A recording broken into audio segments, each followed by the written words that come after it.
Hey guys, this is the video going over Hannah's full fitness plan that I made her for free.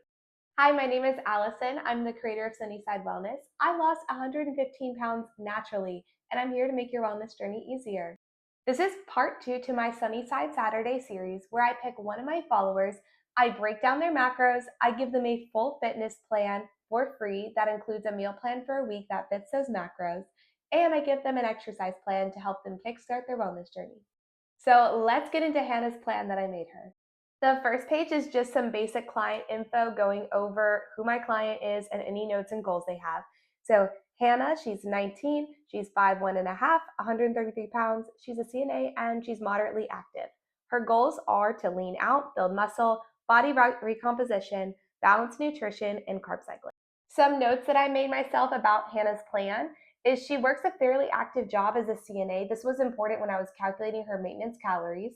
She is getting into running but unsure about running long distances, so I made sure to include running in her exercise plan.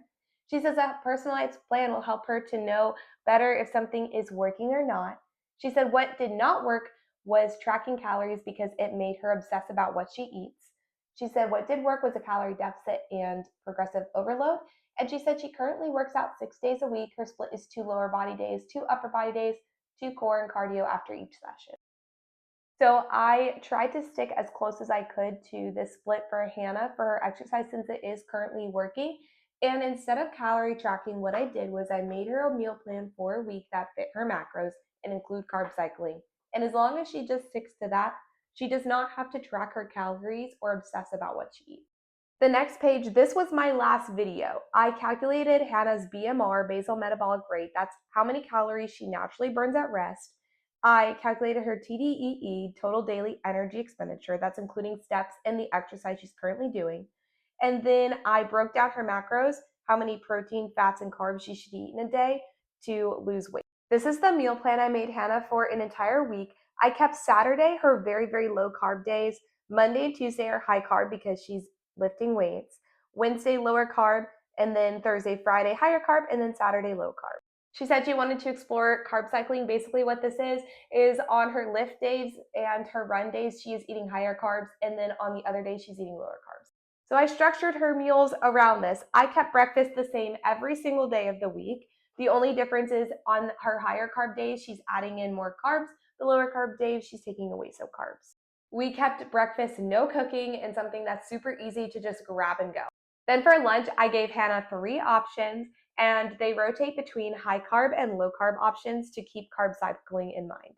The chicken burrito bowl, turkey taco salad, and chicken quesadilla wraps all share similar ingredients, so this is going to make things super simple when Hannah's meal prepping. I did the same thing with dinner. I did 3 options that she could make high carb and low carb versions of that share very similar ingredients so she can structure it around carb cycling. Her snacks we kept very, very simple, no cooking and no prep. Then I made Hannah 2 pages of the recipes that I did, including the high carb and low carb version, so she would know exactly how many quantities to add to each meal that I put in her meal plan.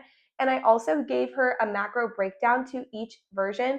So that way, if say she doesn't want to do Greek yogurt one day for breakfast, she wants to do something else, she knows what meals she should be looking for with around how many grams of protein, carbs, and fat.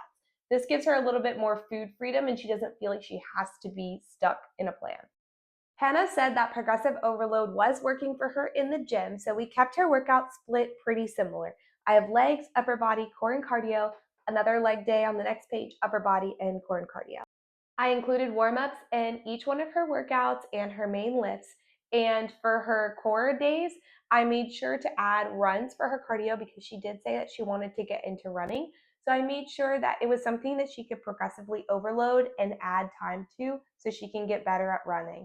If you want a chance to be in next week's Sunnyside Saturday and for me to build you a full fitness plan just like this, go ahead and make sure you're following me and leave me a comment.